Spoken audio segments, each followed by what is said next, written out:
Hi,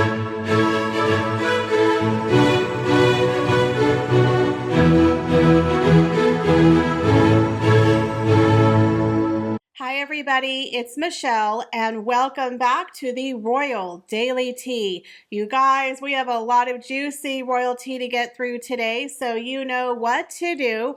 Sit back and relax, grab yourself a beverage, and let's get into the Royal Daily Tea. So, King Charles is said to be overcome with emotion after receiving a huge response to his cancer diagnosis.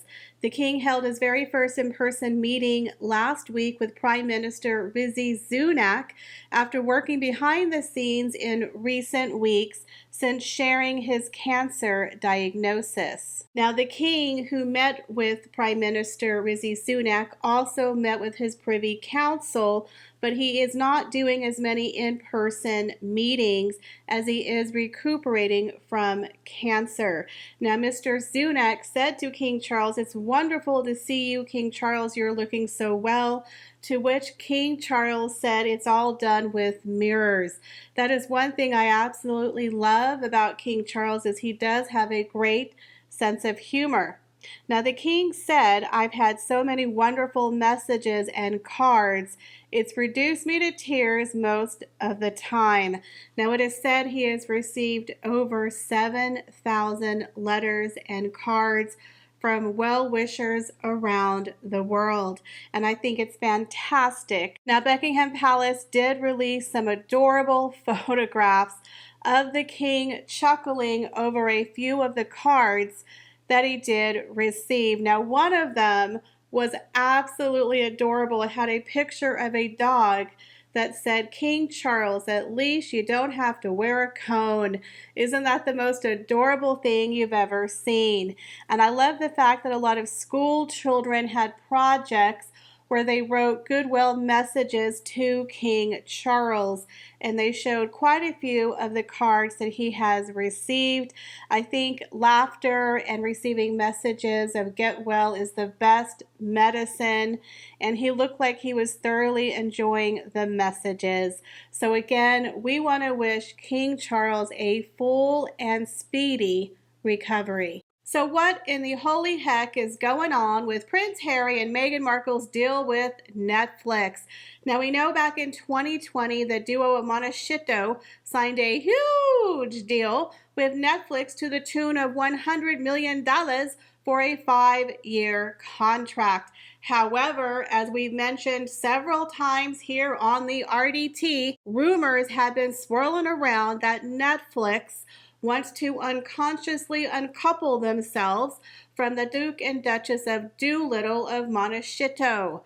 That's right, they want to Spotify Harry and Meghan. Word on the street is they're disappointed. They got a very dismal return from the Duke and Duchess of Sussex, which is, again, not at all surprising. However, there seemed to be a little meat on the bones. There seemed to be a little resurgence and some major new interest when an executive a few months ago said that Harry and Meghan had all of these really interesting projects in the works that they were working on. The Meet Me at the Lake movie, it's in the early development stages, which is Hollywood talk for they got nada. They don't have a writer, they don't have a script, they don't have a director. They got nada. But again, they're like, "Oh, it's happening, it's happening." Now remember, Netflix owns the rights to that book to turn it into a movie. It doesn't necessarily mean that Harry and Meghan are going to make it happen, and apparently it's dead in the water. Then there was talks about a documentary possibly of Harry in Africa.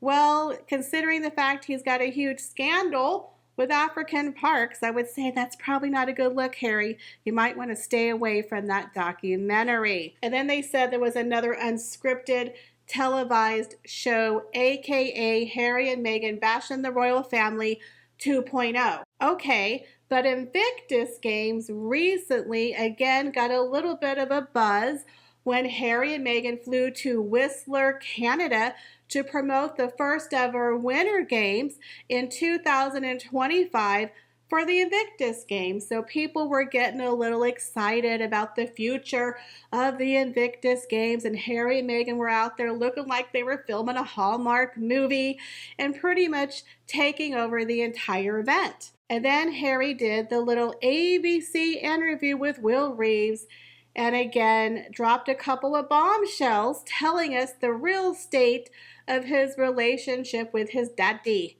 that it wasn't all peaches and roses. And now a shocking new one-off documentary of the original ABC interview has been expanded, and they've literally thrown everything but the kitchen sink into this one-off and cringe-worthy, one-sided, biased documentary where Harry's getting a kick in at dear old dad. And of course, Big Bro Willie is the villain in this entire documentary. Harry, the perpetual professional victim. Oh, I'm a victim. My brother, Prince William, is so mean to me. Pa, help me. Your darling boy. This is really disgusting and really scary, and it's kind of making me think, huh? Are you stupid? Well, apparently he is. So Harry did that interview originally with Will Reeves, which aired, I believe, on February 16th, which is about 3 to 5 minutes long for ABC, that aired on Good Morning America. Well, now they've taken that documentary with archival footage from old interviews from 2023, where he sat down with Michael Strahan and talked about how him and his brother always had a sibling rivalry. He doesn't understand why, and that William is jealous of him, and that William's team were plotting against him and Meghan and putting out negative stories in the press. You know, his usual blame everybody, take no accountability, and I'm a victim, and everyone is mean to little Megsy. Then they doubled down with a couple of royal experts, which I really have a hard time saying that they're royal experts, where they took a dig at King Charles. Yeah, you know, the monarch who's literally battling cancer. They blamed him for not having a better relationship with Archie and Lily, the two grandchildren who we don't even know if he's seen in person, who have lived in a foreign country for 99% of their life with his estranged son, who has literally written books and done TV interviews trashing him and the royal family. But it's his fault. It's like saying it's Thomas Markle's fault that he has never met Archie and Lily because his daughter cut him off 6 years ago.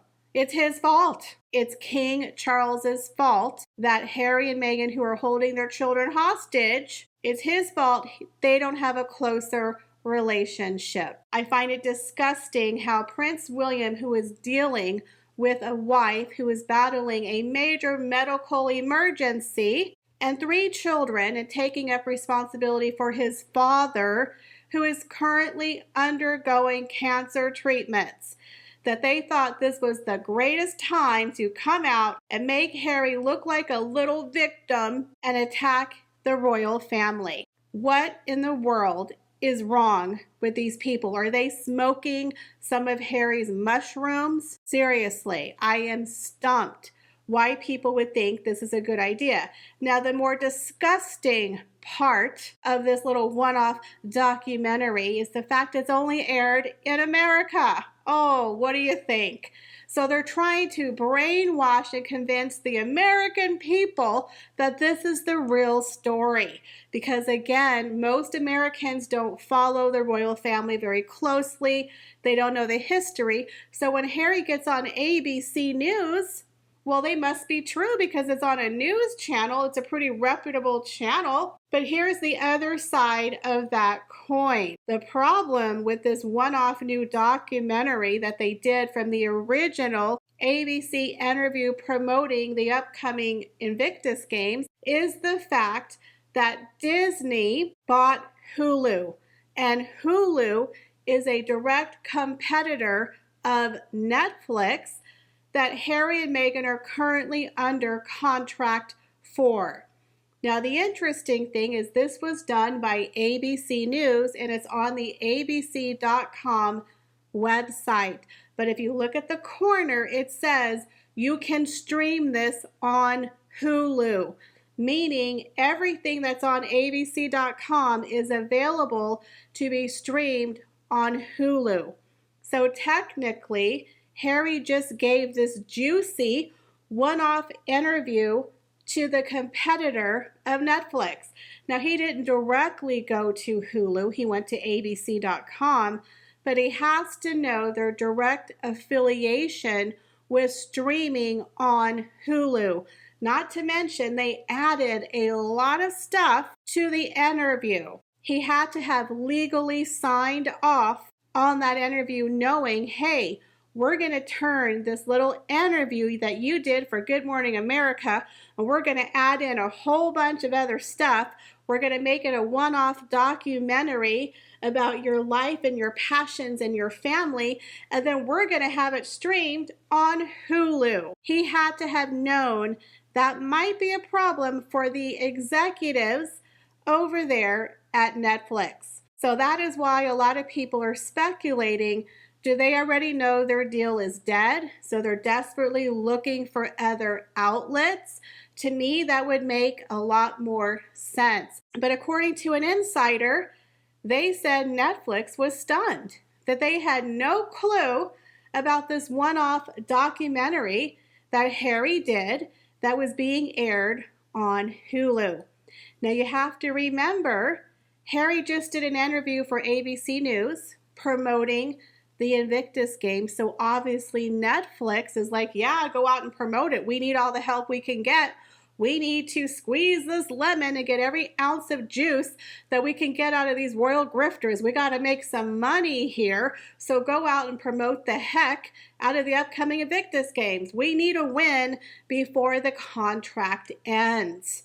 So they were happy he was out there promoting the games on ABC, but they did not know he was going to double down and create a brand new one-off documentary that would be exclusively aired on Hulu, not Netflix, Hulu. So now that's a little bit of an infringement, in my opinion, of his contract with Netflix.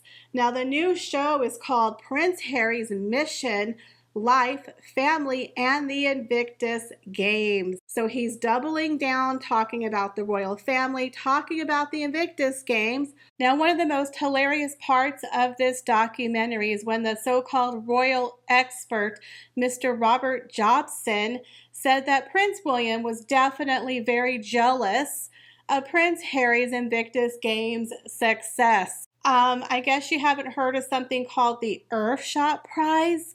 You know, a very successful venture that he started a couple of years ago, where they reward over $5 million to 5 winners each year.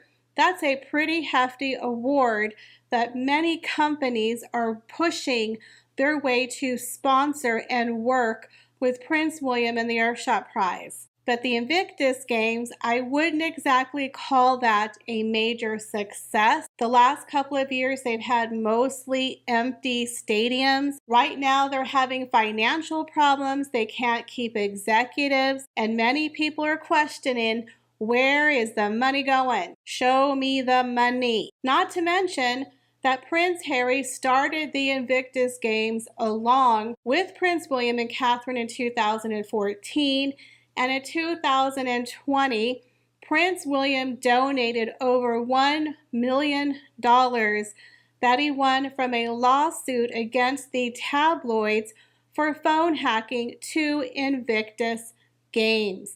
That is after Megxit happened.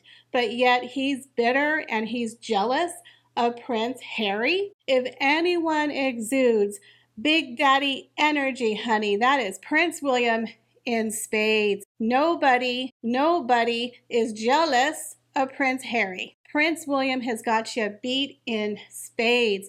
He is the future king. He's got a beautiful wife, a beautiful family. He is much beloved, and he has several very successful charity ventures. He doesn't need the Invictus Games.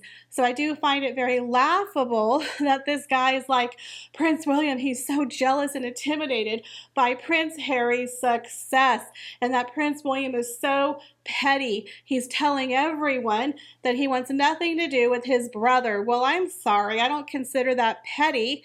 I think Prince William is entitled to have those feelings and to let those feelings known. So in my very humble opinion, Mr. Jobson, you need to take several seats down. And I like the fact you're saying this on American television. Interesting to find out if you'll say it to Prince William and King Charles's face. I don't think so. Well, guys, that is all the royal news that I have for you today. What do you think about today's story about Prince Harry kicking the hornet's nest and possibly ruining his contract with Netflix by having a brand new one-off documentary aired on Hulu? And what do you think about him taking cheap shots at the royal family? Leave me your comments, guys, down below. As always, I appreciate each and every one of you, and I hope to see y'all in the next video. Bye, guys.